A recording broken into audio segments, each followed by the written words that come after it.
자, 237번 문제 들어갑니다. 2019년이죠. 서울시 추가채용 기출문제입니다. 서울시 추가채용 기출문제, 이거는 공개된 문제입니다. 복원된 문제가 아니라 오지선다가 아니면 다 공개된 문제라고 보시면 됩니다. 자, 엘리자베스 구민법은 1601년에 제정된 것이고요. 자, 가장 옳은 것은 뭐냐라고 했습니다. 1번에 보면 근로능력이 있는 건강한 빈민이 교정원이라든지 열악한 수준의 작업장에서 강제 노역을 하도록 했다라고 했습니다. 맞습니다. 우리가 이제 근로능력이 있는 건강한 빈민은 노가빈, 노동이 가능한 빈민은 바로 이제 열악한 수준의 작업장에서 강제 노역을 했다. 교정원도 마찬가지. 이 교정원도 여기에서 일을 통해서, 자발을 통해서 교정될 수 있게 했던 것입니다. 그래서 교정원이라든지 아니면 작업장에서 강제 노역, 이게 포인트입니다. 강제 노역을 했던 것이 바로 엘리자베스 구민법에 해당되는 내용입니다. 그 다음에 두 번째, 공동 작업장이 힌트예요. 작업장을 설치하여 임금 지불과 직업보도 등을 처음 실시했다. 이 직업보도가 뭐냐면 직업훈련이라고 보시면 됩니다. 직업훈련 프로그램의 효시, 그러면 우리가 보통 작업장법이라고 하거든요. 근데 처음 시작했다라고 했잖아요. 그게 바로 1696년의 작업장법입니다. 작업장법. 1722년에 작업장 테스트법이란 것도 있죠. 작업장 테스트법도 있는데 처음으로 시작했다라고 했으니까 1696년의 작업장법이라고 보시는 게 맞습니다. 자, 작업장을 설치해서, 공동작업장을 설치해서 임금도 지불하고 직업훈련, 직업보도도 했다, 이 말이죠. 그 다음에 빈민의 도시 유입을 막기 위해라고 했어요. 농촌 노동력의 이동을 통제하는 제도, 뭐겠습니까?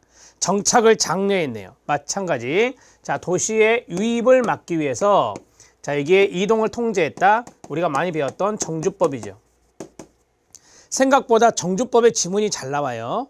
자, 그 다음에 저임금 노동자, 힌트 나왔죠? 생활비를 위해서 임금을 보충해주는 빈민의 처우 개선 제도가 뭐였습니까? 임금 보충제도 스피넴랜드법입니다. 스피넴랜드법도 시험 지문에 많이 나오고 있죠. 이렇게 정리하면 답은 1번이 됩니다. 자, 이 237번 문제 체킹해 주시고요. 여러분들이 지금 엘리자베스 구민법의 단독 문제지만 제도를 4개나 봤어요. 이런 문제 스타일이 많이 나온다니까요. 그래서 이런 것을 많이 풀어보셔야 됩니다. 많이 보십시오. 저도 모의고사를 이런 식으로 많이 내는데 어찌됐든 여러 가지 영국의 제도들을 두루두루 잘 살펴주시기 바랍니다. 자, 답을 1번으로 처리하시면 되고요. 238번 문제입니다. 이건 뭐 쉽죠. 길버트와 테렐이 제시한 사회복지정책 분석 틀에 4가지 구성 요소가 있다. 이 사회복지 정책 분석 틀을 산물 분석이다, 이렇게 이야기하죠. 정확히 말하면 정책의 내용을 분석하는 겁니다. 정책의 내용을 분석하는 건데 그 내용에 4가지 프레임이 있다라고 하는 겁니다. 정책의 내용을 분석하는 것이 바로 산물 분석인데, 첫 번째 할당입니다. 두 번째 전달체계입니다. 세 번째 급여이죠. 자, 답은 2번입니다. 사회적 위험의 포괄범주, 이것은 베버리지 보고서 많이 보셨죠? 자, 베버리지 보고서의 사회보험의 6원칙 중에 하나입니다. 사회보험의 6원칙 중에 하나, 6원칙 중 하나, 이렇게 정리하시면 됩니다. 사회적 위험 대상, 사회적 위험의 포괄 범주. 자, 할당의 기반, 이거는 급여의 대상을 이야기한다라고 했어요.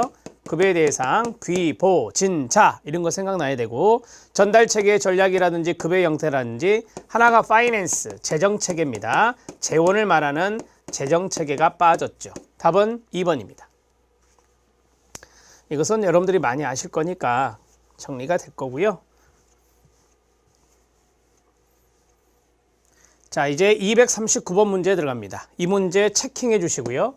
사회복지적 관점에서 볼 때 일반적으로 시장에서 재화들이 효율적으로 배분되기 위한 조건이 아닌 것은입니다.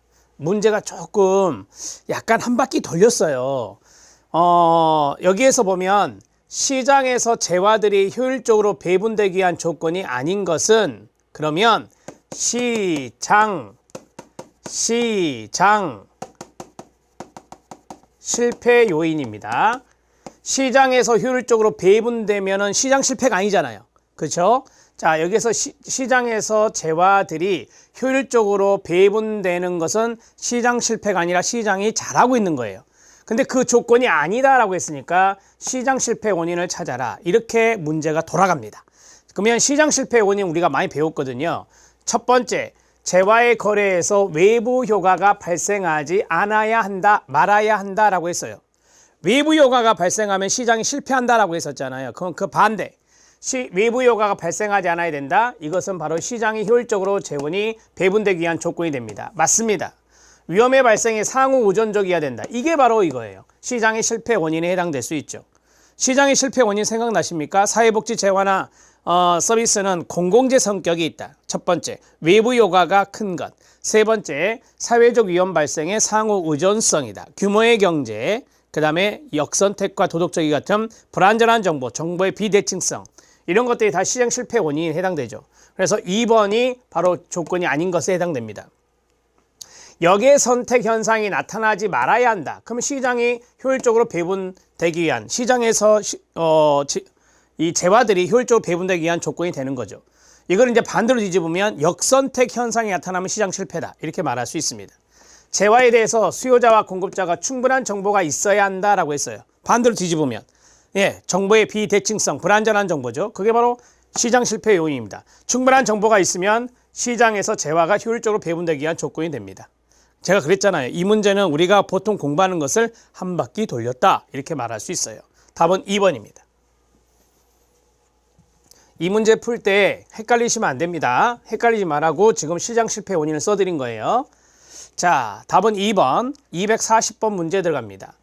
에스핑 안데르센의 복지국가 유형에 대한 설명으로 옳지 않은 것은입니다. 자, 이 문제를 체킹하시고요. 지금 쭉 보다 보면 3번 조합주의 나오시죠. 요거 체킹하고 4번도 체킹하세요. 3번과 4번 때문에 이걸 체킹한 것입니다.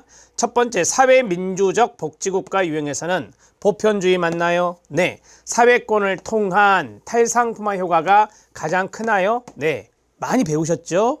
그 다음에 자유주의 복지국가입니다. 자유주의 복지국가 유형에서는 복지와 재분배 기능이 강조된대요. 시장의 영향력을 최소화하려고 노력한대요. 아니죠. 자유주의는 복지 재분배 기능이 약해요. 그 다음에 시장의 영향력을 강하게 끼치는 거예요. 따라서 이것은 뭐냐? 3인주의입니다. 사회민주적이라고 쓸게요. 1번에 그렇게 써져 있으니까 사회민주적 복지국가다. 이렇게 정리하면 되죠. 사회민주적 복지국가가 복지와 재분배 기능이 강조되고 시장의 영향력을 최소화하는 겁니다. 시장의 영향력을 최소화하는 것이 바로 탈상품화다. 이렇게 말할 수 있습니다. 자, 그 다음에 조합주의, 보수주의와 동의어다 이렇게 말했고 복지국가 유형에서는 그 다음에 같이 읽으세요. 시작! 사회적 지위의 차이 유지를 목표로 한다. 이 대목이죠. 사회적 지위의 차이 유지를 목표로 한다 라고 했어요. 제가 이걸 뭐라 했습니까? 계층 유지라고 했어요. 계층 유지라고 했어요. 사회보험을 강조하죠. 사회보험을 강조하면서 계층의 유지, 계층화가 여기에 구분 기준이 하나 되잖아요. 그래서 계층, 사회적 지위가 계층 아닙니까 이게. 그 다음에 여기에 차이를 유지하는 것을 목표로 한다라고 했으니까 바로 계층 유지라고 정리하시면 되고요. 자, 네 번째 복지국가 유형은 첫 번째 탈상품화의 정도, 두 번째 사회 계층화, 세 번째 말씀드렸죠. 국가, 시장 가족의 역할 분담이다. 이 역할 분담의 차이 이렇게 세 가지의 기준으로 나누었다. 이렇게 앞에서 제가 설명해 드린 바가 있어요. 그 내용들을 다시 한번 숙지하시라고 체킹해 드립니다. 첫 번째 탈상품화, 두 번째 사회 계층화 또는 계층화, 세 번째는 국가, 시장 가족의 역할 분담의 차이다. 국가가 역할을 많이 하면 사회 민주적, 시장이 많이 하면 자유주의적, 그 다음에 가족이 역할을 많이 하게 되면 조합주의, 보수주의적 이렇게 정리하시면 됩니다. 답은 2번입니다. 답을 찾기는 쉬웠지만 3번과 4번 지문을 잘 기억해 놓으십시오. 체킹해 놓으시고 자주 보셔야 됩니다.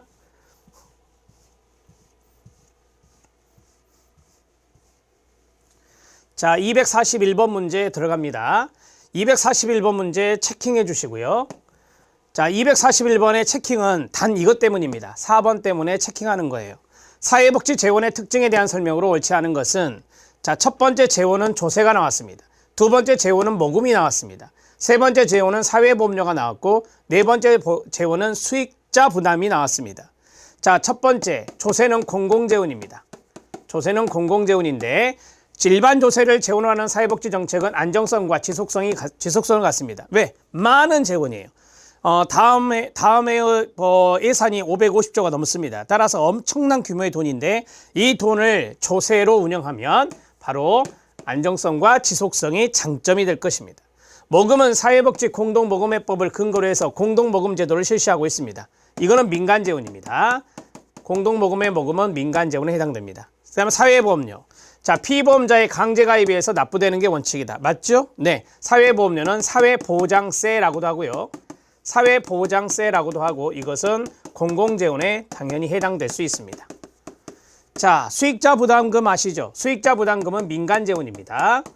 수익자 부담금은 민간재원이다. 한마디로 말하면 수익자 부담은 유료비용이다. 유료비용에 해당된다라고 보시면 돼요. 자, 제가 어떤 서비스를 받는데 유료비용 5만 원을 지급하래요. 5만 원을 지불하래요. 그게 바로 수익자 부담금이 되는 겁니다. 그러면 저소득층의 자존감을 높이나요? 여기에서 이게 틀렸습니다. 여러분들 알다시피 저소득층은 수익자 부담을 내지 않죠. 대개 저소득층은 저가나 무료의 서비스를 받게 됩니다. 따라서 자기 존중감이 높아지는 건 맞아요. 수익자 부담에. 그러나 여기에 누가 들어가야 되죠?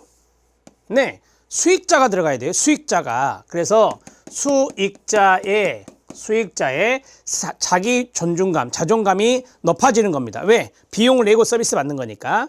그 다음에 서비스에 남용된다? 아니요. 서비스 남용을 억제할 수 있죠. 서비스 남용을 억제할 수 있다라고 하는 것입니다. 자, 왜냐하면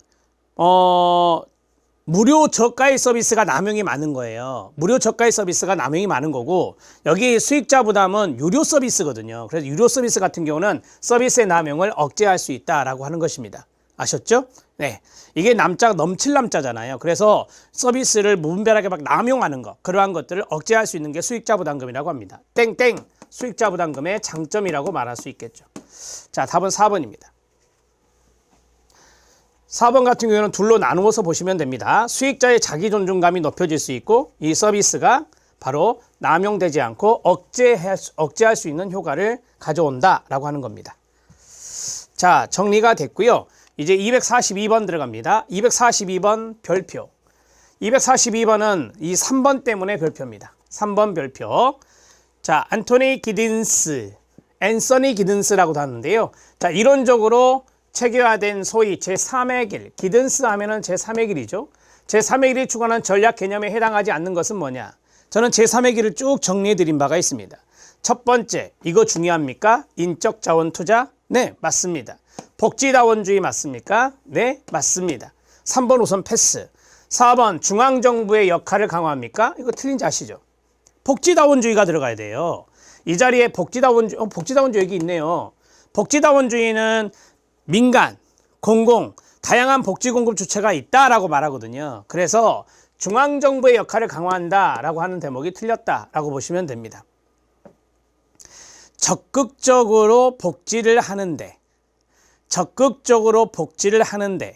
민간과 공공의 역할이 다 들어가는 거예요. 그러니까 중앙정부 역할 강화 이런 것들이 나오면 틀리다. 복지자원주의를 생각하시면 되는 것이고요. 자, 여기에다가 공공, 그 다음에 민간의 역할을 강조했다. 이렇게 보시면 돼요. 복지자원주의니까. 답은 4번으로 갈렸는데 3번 지문을 봐주세요. 국가에 대한 경제적 의존을 줄여라고 했어요. 이걸 무슨 말로 고칠 수 있을까요? 자, 내가 실업자다. 이제 인적 자원의 대표적인 사람이 실업자니까 직접 급여 제공받아는 인적 자원에 투자한다라고 했잖아요. 그러면 국가에 대한 경제적 의존이 바로 직접 급여예요. 직접 급여를 주면은 국가의 경제적 의존을 할 거 아니에요. 근데 그걸 줄여라 이 말이에요. 줄여라 이 말이에요. 자, 그리고 위험은 공동 부담하자는 의식의 전환의 강조다라고 했습니다. 이 위험에서 실업이란 것도 당연히 있을 수 있겠죠. 그래서 자, 사례로 실업자가 있습니다.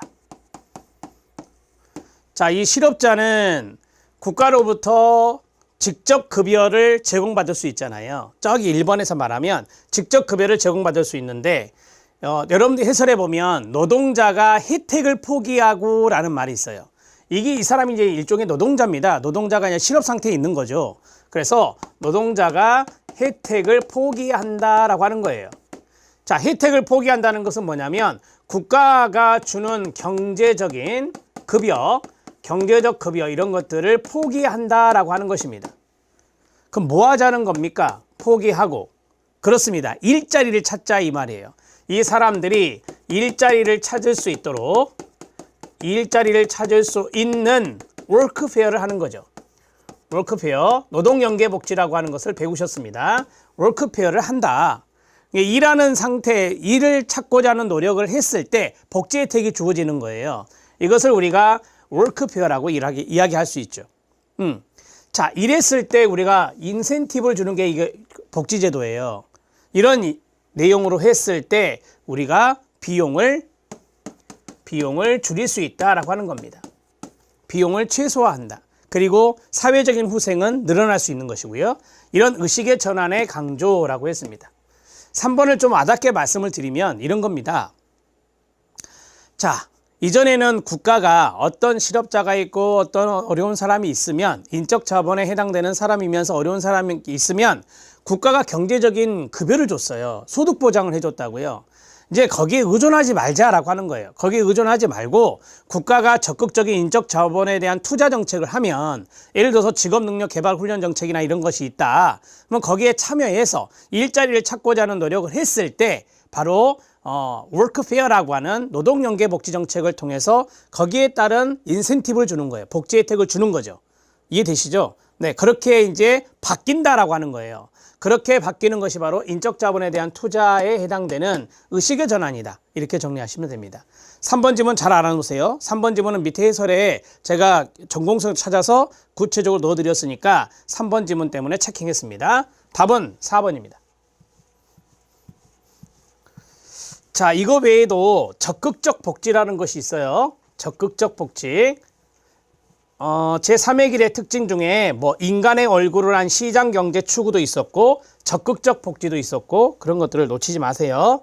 자, 이제 242번 들어갑니다. 242번은 퍼니스와 틸튼, 아주 드문, 시험에 잘 안 나오는 드문 학자 중에 한 사람인데요. 두 사람인데요. 퍼니스와 틸튼이 분류한 복지국가 유형은 세 가지입니다. 첫 번째, 적극적 국가, 사회보장국가, 사회복지국가. 분화복지국가 이런 거 없습니다. 자, 여기에 문제 포인트는 이거예요. 국민 최저 수준의 복지를 보장하려는 국가는 뭐냐라고 했어요. 국민 최저 수준, 국민 최저한을 영어로 National Minimum이라고 합니다. National Minimum이라고 합니다. 자, National Minimum은 국민 최저한이라고 하거든요. 그래서 적극적 국가는 자본가를 적극적으로 보호하는 거예요. 자본가를 적극적으로 보호하는 국가예요. 그러면 이것은 국민 최저 수준의 복지를 보장하는 게 아니라 기업 정책, 경제 정책 쪽으로 많이 치우치는 겁니다. 그래서 여기 1번은 탈락이고 그 다음에 사회보장 국가가 맞아요. 사회보장 국가가 국민 최저 수준의 복지를 보장하는 거예요. 내셔널 미니멈을 보장하는 거다. 이렇게 보시면 됩니다. 자, 이거를 이야기했던 분이 누구냐? 베브리지예요. 그래서 이 사회보장 국가의 대표적인 학자 말하면 연관된 학자 말하면 베브리지가 여기에 들어갈 수 있습니다. 베브리지가 국민 최저한의 보장을 강조했었거든요. 자, 사회복지국가가 있습니다. 사회복지국가가 이제 사회보장 국가보다 이 어떤 급여라든지 보장의 범위를 넘어서는 것인데요. 훨씬 초월하는 건데 이거는 국민 내셔널 미니멈 국민 최저한 복지를 넘어선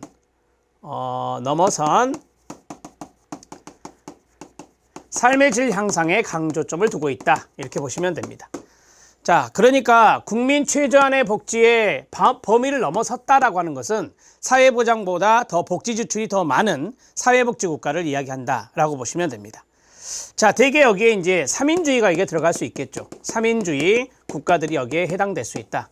이렇게 정리하시면 돼요. 그러니까 사회복지 국가를 이념으로 연결하면 3인주의와 관련성이 있다. 답은 2번이 됩니다. 국민 최저 수준의 복지를 보장하는 것 이퀄 사회보장국가 이렇게 정리하십시오.